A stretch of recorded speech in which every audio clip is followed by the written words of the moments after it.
नमस्कार, बहुत स्वागत है आप सभी का। आप देख रहे हैं इंडिया डेली। मैं हूं आपके साथ नैना यादव। पाकिस्तान है कि पाकिस्तान मानता ही नहीं। दरअसल जिस तरह से पाकिस्तान इन दिनों हर तरफ से घिरा हुआ है, हम सभी जानते हैं। जिस तरह से पहलगाम की वारदात सामने आई, उसके बाद में पाकिस्तान को मुंह की खानी पड़ी। जी हां, पाकिस्तान की इस करतूत को पूरी दुनिया ने देखा और उसकी जवाबी कार्रवाई हिंदुस्तान की तरफ से जब हुई तो वो जगह जगह रोना रोता हुआ नजर आया। पाकिस्तान किस तरह से तिनके तिनके को मोहताज है, ये पूरी दुनिया जानती है। आईएमएफ के सामने वो लगातार भीख का कटोरा फैलाकर रखता है। लगातार पूरी दुनिया में वो ये जाकर कहता है कि भाई मैं तो विक्टिम हूं, मेरे साथ में अत्याचार हो रहा है। लेकिन पाकिस्तान की करतूत, उसके पाले हुए आतंकी कैसे अब उसी के लिए घातक बनते जा रहे हैं, ये पूरी दुनिया तस्वीर देख रही है। हिंदुस्तान ने जवाबी कार्रवाई की तो पाकिस्तान के छक्के छूट गए। अब सिर्फ पाकिस्तान हिंदुस्तान से ही नहीं बल्कि अंदरूनी परेशानियों से भी जूझ रहा है।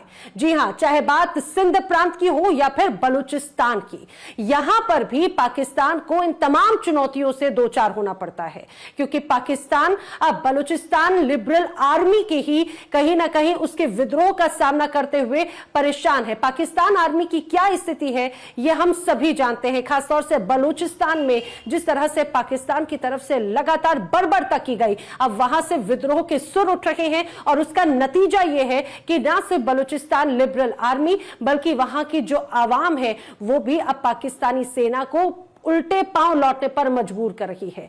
किस तरह से बलूचिस्तान में यहां के लोगों को बंधक पाकिस्तान आर्मी की तरफ से बनाया जाता रहा है। सिंध प्रांत में वहां की जनता को पाकिस्तान आर्मी और पाकिस्तान की सरकार परेशान करती रही है। अब यहां से विद्रोह के उठते सुर अब पाकिस्तान के लिए चिंता का सबब बने हुए हैं।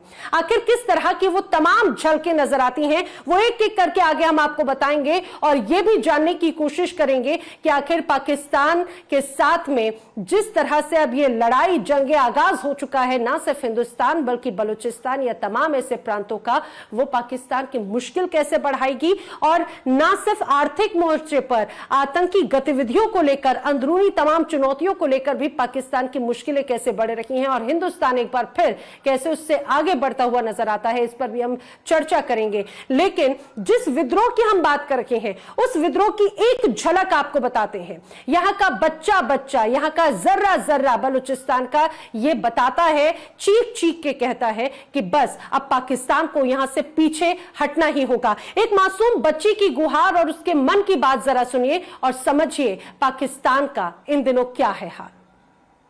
पाकिस्तान आपको प्यारा है या नहीं? नहीं, मुझे बलूचिस्तान प्यारा लगता है। मुझे पाकिस्तान से नफरत है। क्यों?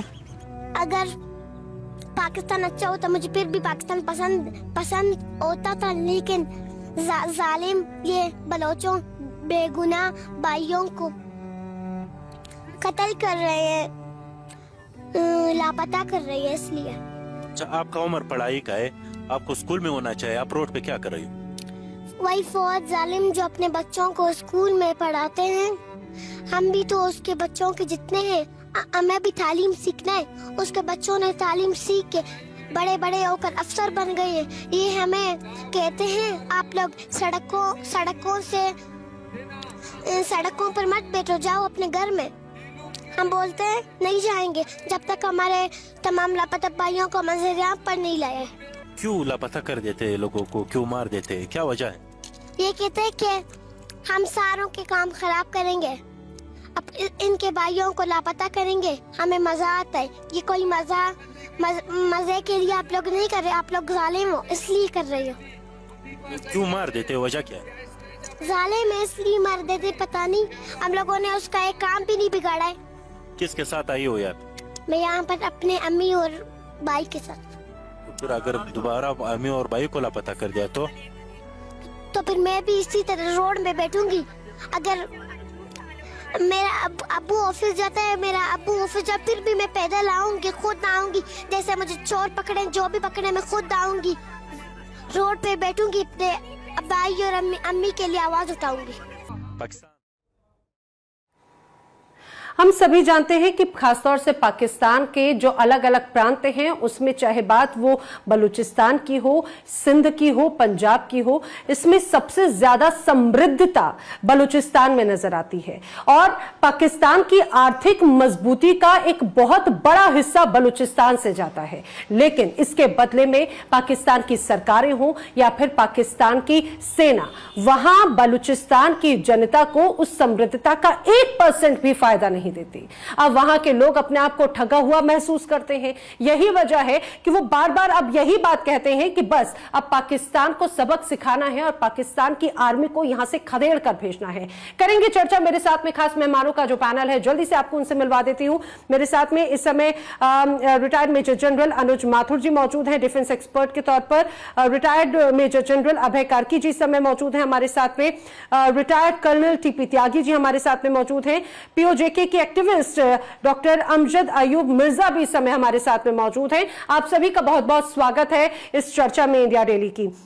सबसे पहला सवाल मैं अमजद अयूब मिर्जा जी आप ही से समझना चाह रही हूं, जरा समझाने की कोशिश कीजिए कि पाकिस्तान किस तरह से घिर रहा है और बलूचिस्तान की आवाज किस तरह से दिन ब दिन और मजबूत होती जा रही है। क्योंकि जो अभी हमने जो ऑडियो वीडियो अपने दर्शकों को सुनाया उसमें मासूम बच्ची, मुश्किल से उसकी उम्र मुझे लगता है 6-7 साल से ज्यादा की नहीं होगी, वो अपनी दर्द को, अपनी परेशानी को बयां कर रही है। तो ये कहा जाए कि बच्चा हो या बड़ा अब खुलकर विद्रोही बन चुका है पाकिस्तान के लिए।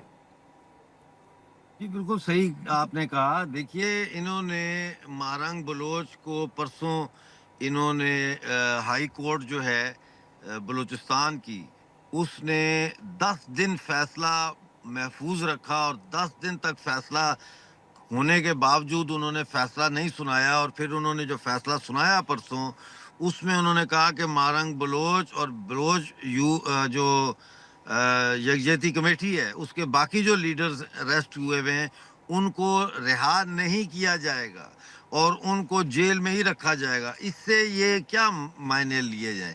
जाहिर है वो सख्त खौफजदा हैं डॉक्टर मारंग बलोच से। किसी भी आवाज़ से जो इस वक्त पाकिस्तान के ख़िलाफ़ उठती है उससे ये पाकिस्तानी रियासत सख्त खाइफ है। और बलूचिस्तान में देखिए, मेरी बात सुने, आप जरा नोट करें कि बलूचिस्तान में किस बड़ी तादाद में महिलाएं बाहर निकली हुई हैं। क्यों निकली हुई हैं? क्योंकि बंदा तो आपने छोड़ा ही कोई नहीं वहां पे। बंदे तो आपने उठा लिए, उनकी मसकशुदा लाशें फेंकी हैं, उनको जबरी तौर पर लापता कर दिया है। तो हर घर जो है बलूचिस्तान का, कोई ऐसा घर नहीं है जहां कोई शहीद ना हो या जहां से कोई जबरी तौर पर लापता ना हो या किसी के खिलाफ FIR या कोई केस ना हो। तो इस वक्त बलूचिस्तान तो बिल्कुल ही मतलब है कि दिन में बलूचिस्तान में कुछ इलाकों पर पाकिस्तान आर्मी का हुक्म चलता है, लेकिन रात को जो है वो BLA बलोच लिबरेशन आर्मी और बलोच लिबरेशन फ्रंट जो है इनकी हुक्मरानी होती है वहाँ पे। अब इसके साथ साथ जो है अफगानिस्तान की तरफ जो KPK है वहाँ के भी हालात बड़े ख़राब हो गए। तो पाकिस्तान, मेरा ख्याल है कि ये कहना सही होगा कि पाकिस्तान हैज लॉस्ट बलूचिस्तान। बस अब फाइनल जो रसूमात होती हैं वो बाकी रह गई हैं। बाकी तो इन्ना लिल्लाहि व इन्ना इलैहि राजिऊन जिस तरह कहते हैं ना, वो हो चुका है पाकिस्तान का। जी, आपके आवाज से, आपके शब्दों में वो कॉन्फिडेंस साफ तौर से दिख रहा है। लेकिन अनुज माथुर जी, क्या इतना आसान होगा? जरा इस बात को समझाने की कोशिश कीजिए, क्योंकि अगर बलूचिस्तान अलग होने की कोशिश भी करता है, ये बहुत टेक्निकल और बहुत गंभीर प्रश्न है, लेकिन उसके पहले मुझे एक बात जरा समझाइए कि इतना कॉन्फिडेंस आखिर आपको बलूचिस्तान की आवाम या बलूचिस्तान की जो लिबरल आर्मी फ्रंट है उनमें वो कॉन्फिडेंस आपको नजर आ रहा है, उसके पीछे की क्या वजह मानते हैं? देखिए नैना, सबसे बड़ी बात यह होती है कि जब आपके अंदर जज्बा होता है। देखिए, आप बलूचिस्तान, अगर हम इतिहास में झांकें तो बलूचिस्तान कभी भी पाकिस्तान का हिस्सा बनना नहीं चाहता था। कलात प्रोविंस के जो बाकी हिस्से थे इनको और बिल्कुल नहीं। और उसके बाद आप देखिए, मोहम्मद अली जिन्ना स्वयं इनके वकील थे ये कई चीजें आपको देखने को मिलेंगी। मोहम्मद अली जिन्ना के बारे में और भी कई बातें हैं, उनको नहीं करेंगे। हम सिर्फ बलोचिस्तान पे कंसंट्रेट करेंगे कि बलोचिस्तान कभी भी पाकिस्तान का हिस्सा बनना नहीं चाहता था ऐतिहासिक तौर पे। ये बात बिल्कुल फैक्ट है और ये हमारे मित्र जो हैं वो इस बात को अच्छे तरह से समझते हैं। उसके बाद जब पाकिस्तान ने बलपूर्वक आर्मी एक्शन के साथ बलोचिस्तान को अपने साथ मिलाया, फिर उन्होंने उन बलूचिस्तान तो मिला लिया, लेकिन बलोच लोगों को कभी भी बराबरी का दर्जा नहीं दिया। बलोच लोग हमेशा से, इतिहास इस बात का साक्षी है कि हमेशा से बलोच लोगों को दोयम दर्जे का ट्रीटमेंट दिया गया पाकिस्तान के अंदर।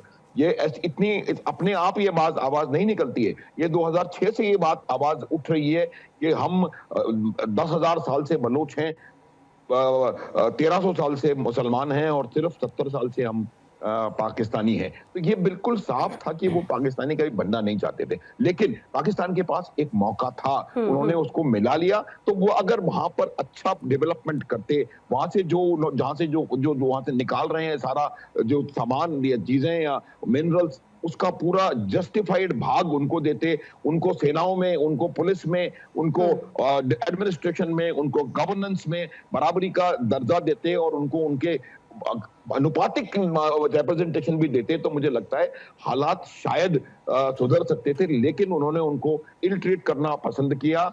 और ये जो मैं बता रहा हूँ नैना, क्या प्रॉब्लम है कि जो पंजाबी सुन्नी मुसलमान है उसने पूरी तरह से कंट्रोल है उनका, एक मिनट मेरे को, और वो कंट्रोल उन्होंने सब जगह करके रखा हुआ है। जितने भी काम पंजाब आज की तारीख में, आपको मैं बताता हूँ, सिंध में 40% पानी की कमी है, पंजाब में सिर्फ 11% पानी की कमी है, और उसके बावजूद वो सिंध से पानी डाइवर्ट करके और चौलिस्तान में, सदर्न पंजाब में भेज। तो मेरा कहने का मतलब ये है कि पंजाबियों ने पूरी तरह से डोमिनेट करके रखा हुआ है, और वो केपीके को, पीओजेके को, गिलगिट बाल्टिस्तान को, बलोचिस्तान को और सिंध को वो उनको सेकंड रेट समझते हैं। ये तो छोड़िए, आप जो यहाँ से गए थे अपनी मर्जी से, उनको लेकिन सर मुझे लगता है कि यही वजह है कि इतने लंबे वक्त तक अपने आप को दबा कुचला, शोषित महसूस करने के बाद में यहाँ की जनता, यहाँ की आवाम खुद अब आवाज जो है वो बुलंद कर रही है। इस समय हमारे साथ मेहरान मारी जी भी जुड़ चुके हैं, जो कि बलोच रिप्रेजेंटेटिव हैं यूनाइटेड नेशंस के लिए। बहुत स्वागत है मेहरान मारी जी। आप जरा इस बात को समझाने की कोशिश कीजिए, क्योंकि आप लगातार ऐसे तमाम पहलुओं को आगे पहुंचाते रहे हैं। अब खासतौर से बलूचिस्तान की अगर बात करें तो यहां पर एक नहीं, दो नहीं, जाने कितने दशकों से इस तरह की परिस्थिति बनी हुई है। हमने देखा, चाहे वो शोषण के तौर पर हो, बंधक बनाए जाने को लेकर हो, यहां की बात लगातार कई बार यूनाइटेड नेशंस तक में उठाई गई, लेकिन अभी भी जो कहा जाता है, जो जस्टिस है, वो बलूचिस्तान की जनता अभी भी उसके लिए इंतजार कर रही है। आपको लग रहा है वो इंतजार अब खत्म होने वाला है? जी बिल्कुल, जैसे अमजद भाई ने कहा और हमारे मेजर साहब ने कहा, वहां पर पंजाबी डोमिनेशन है। पाकिस्तान कोई फेडरेशन नहीं है, वो पंजाबी डोमिनेटेड एक सोसाइटी है, जहाँ पंजाब का फौज है, एलीट, ब्यूरोक्रेसी, सब कुछ पंजाब के हाथ में, और सब जो हैं वो सब्जुगेटेड सब्जेक्ट्स हैं, बलोच हो, पश्तून हो या सिंधी हो। हद तक जो उन्होंने कहा, जो रजामंदी से गए थे जैसे महाजिर, उनका देखें क्या हालत की है इन्होंने। तो बलूचिस्तान का हालात तो फर्स्ट एंड फॉरमोस्ट बहुत ही सीरियस है, इसीलिए तो वो सबसे ज्यादा जोर हमारे पे मार रहा है कि हमारा वजूद इस नापाक बाउंड्री के अंदर जो है इसको जिंदा रख रहा है। तो पंजाब तो भूख से मर जाएगा अगर बलूचिस्तान निकले। तो इसीलिए जेनोसाइड हो या एथनिक क्लेंजिंग हो, हमारे साथ हो, गाजा में बड़ा फर्क नहीं है, लेकिन हमारा पब्लिसिटी नहीं मिलता है। हमारे खाली बिल्डिंग्स नहीं है जो गिर रहे हैं, हमारे इंसान गिर रहे हैं, और इंसानों का कोई हिसाब में आता नहीं है। अभी माशाल्लाह देखें, इंडियन मीडिया ये ऑपरेशन सिंदूर के बाद मुझे भी ले रहा है और बलूचिस्तान के मुद्दे को भी उठा रहा है, तो हम बहुत खुश हैं। खुदा करे बरकरार रहे। देखिए, ये मुझे लग रहा है कि अब पॉजिटिव होप्स जो है वो साफ तौर से नजर जरूर आ रही है। लेकिन अभय कर्की जी, इस बात को जरा समझाने की कोशिश कीजिए कि जो टेक्निकल पहलू है इन सारी चीजों को लेकर, कि क्या यूनाइटेड नेशन, क्या पूरा जो दुनिया है, पूरा विश्व अब एक मजबूत बलूचिस्तान को स्वीकार करेगा, या फिर उसके क्या महत्वपूर्ण मायने हो जाएंगे? किस तरह से अब आने वाले वक्त में आपको परिस्थिति बनती नजर आती है? टेक्निकलिटी कैसे देखते हैं?